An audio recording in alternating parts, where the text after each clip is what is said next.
Bonjour, alors rapidement, je viens de déposer 3 feuilles d'exercice sur Pronote à faire pour vendredi.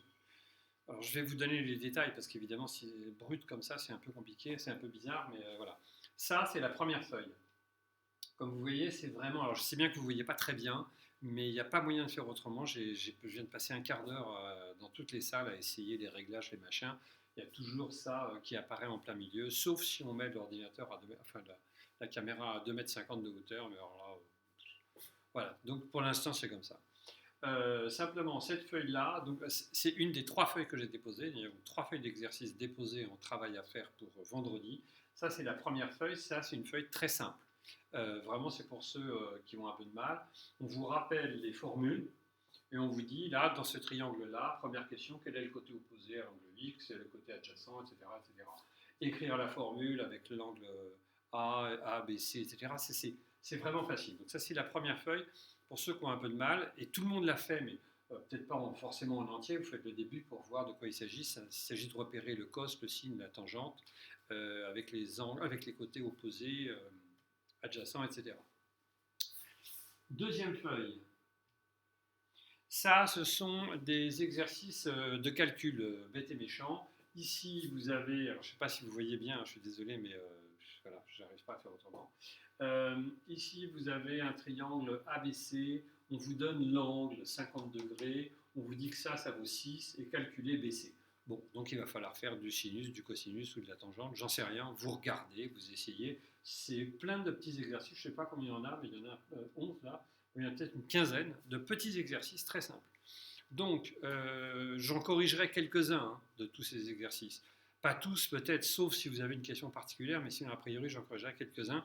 Ça, par contre, il faudrait que vous le fassiez tous, mais ça va vite. Bien. Et troisième feuille, alors ça, ce sont des extraits de brevets, mais qui sont un peu anciens, qui datent des années 2000. Donc peut-être un peu plus difficile parce que c'était un peu plus technique à l'époque. Simplement, vous essayez d'en faire quelques-uns. Les 3-4 premiers, j'ai regardé, ça va. Enfin, les 2-3 premiers, ça va. Celui-là est un peu compliqué parce qu'il y a une histoire de cercle avec une tangente. Enfin, vous pouvez chercher, vous pouvez tous. À mon avis, vous pouvez quand même tous les faire. Mais voilà, vous cherchez. Les premiers, normalement, ils sont la première colonne, on va dire. Vous pouvez tout faire. Voilà, ce sont les exercices type brevet. Donc là, on les corrigera peut-être plus en détail dans une prochaine vidéo. A priori, si on était en classe normale, là, en truc normal, je vous donnerai pas d'abord tous ces exercices déjà en avance. Je vous les donnerai mardi, mercredi ou je ne sais plus quand. Mais simplement, on referait des exercices le vendredi. Et je vous dirai, contrôle lundi. Voilà, contrôle lundi prochain, parce qu'on on a fait le tour de la question. Voilà. Voilà, c'est pour que vous sachiez qu'on avance normalement. Faites ces exercices, je vous les donne dès maintenant, vous avez la semaine pour les faire. Le cours, ce qu'on a besoin de voir, vous l'avez vu, il n'y a rien d'autre à savoir sur les fonctions trigonométriques. Il y a un petit truc de plus à savoir, je vais vous le faire maintenant, mais en fait qu'on n'utilise pas, dans les exercices. C'est juste une petite formule voilà, qu'on va voir maintenant d'ailleurs. Allez, tac, tac, voilà. Donc, quand vous considérez un triangle, voilà la formule qui manque, le truc qui manque pour avoir vraiment fini tout le programme sur la trigonométrie. Le reste, c'est de la pratique, simplement. C'est juste des exercices. Ici, vous avez une remarque. Il y a un truc particulier à voir. C'est que vous considérez un angle X. Voilà. Alors cet angle, on l'appelle souvent ACB ou l'angle C. On va dire que ça mesure CX. On va dire que l'angle X. Bien. Et voilà la formule. La formule, c'est que le cos de x au carré plus le sinus de x au carré, c'est toujours égal à 1. Vous prenez n'importe quel angle, vous mettez son cosinus au carré, vous mettez son sinus au carré, vous allez trouver 1. Exemple, évidemment, faites-le maintenant. Faites-le avec votre calculatrice. Prenez, je ne sais pas moi, 37 degrés. Voilà, 37 degrés. Vous écrivez cos de 37 degrés, le tout au carré, ou égal, combien ça vaut, au carré, plus sinus de 37 degrés, le tout au carré. Et vous allez voir, au miracle, ça donne 1. Alors, il y a une raison à ça, évidemment. Enfin, il y a toujours des raisons à tout d'ailleurs, mais enfin à tout. Je m'avance un peu. Il y a pas mal de choses qu'on peut montrer. Il se trouve que cette formule, on peut la montrer en troisième. Aucun problème. Bien. Alors, on va la prouver. Alors déjà, s'il y en a qui ont une idée, n'hésitez pas. Hein. Cherchez dès maintenant. Simplement, ici, on va remplacer cos x par sa valeur. C'est-à-dire cos x, ici, ça vaut quoi? Le cosinus d'un angle, ça vaut adjacent sur hypoténuse. Donc, l'adjacent, c'est BC. L'hypoténuse, c'est AC.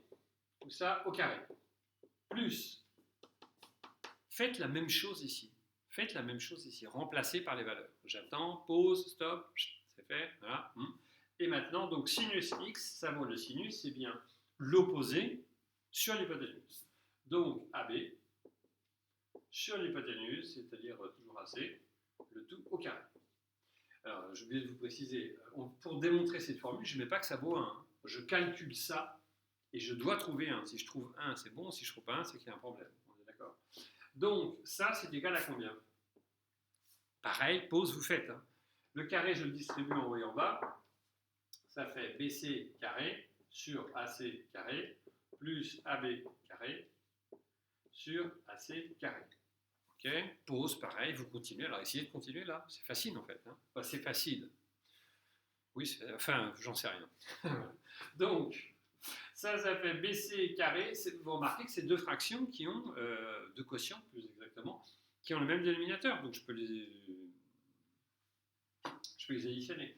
BC carré plus AB carré sur AC carré. Et là, ça vous dit quelque chose? Non, toujours rien. AC carré, c'est l'hypoténuse.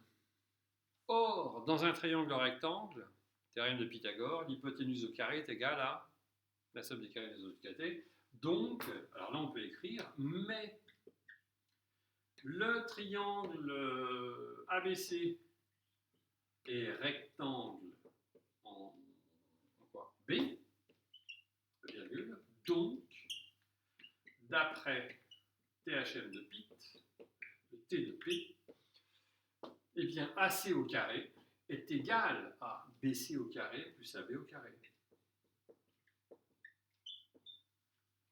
Donc, d'après le théorème de Pythagore, le numérateur est égal au dénominateur. Ah bon, bah donc ça vaut 1 alors, puisque je divise un nombre par lui-même. Ainsi, BC carré plus AB carré sur AC carré égale 1. Et là, vous mettez... Ah, je ne suis plus sur l'écran. Peu importe. Et là, vous mettez, si vous êtes un petit peu frimeur, vous mettez CQFD. CQFD. CQFD, ça veut dire ce qu'il fallait démontrer. Donc, ça veut dire qu'on a fini, en fait. C'est comme si on disait, là, c'est la fin. Ça y est, j'ai fait ce que je voulais faire. Voilà. Peut-être cette vidéo, je vais la publier un peu tôt pour que tout le monde ait le temps quand même de faire... de faire les exercices, enfin de commencer les exercices. Les deux premières feuilles sont faciles, vous pouvez les faire. Et puis ça, donc, bah, c'est pas un bonus de vidéo, enfin bon, ouais, c'est un truc en plus. Qu'est-ce que je voulais vous dire d'autre? Non, bah c'est tout, voilà, à bientôt. Vous n'hésitez pas, vous commentez, vous écrivez des mails, vous faites quoi? Vous travaillez quoi? Allez, à bientôt.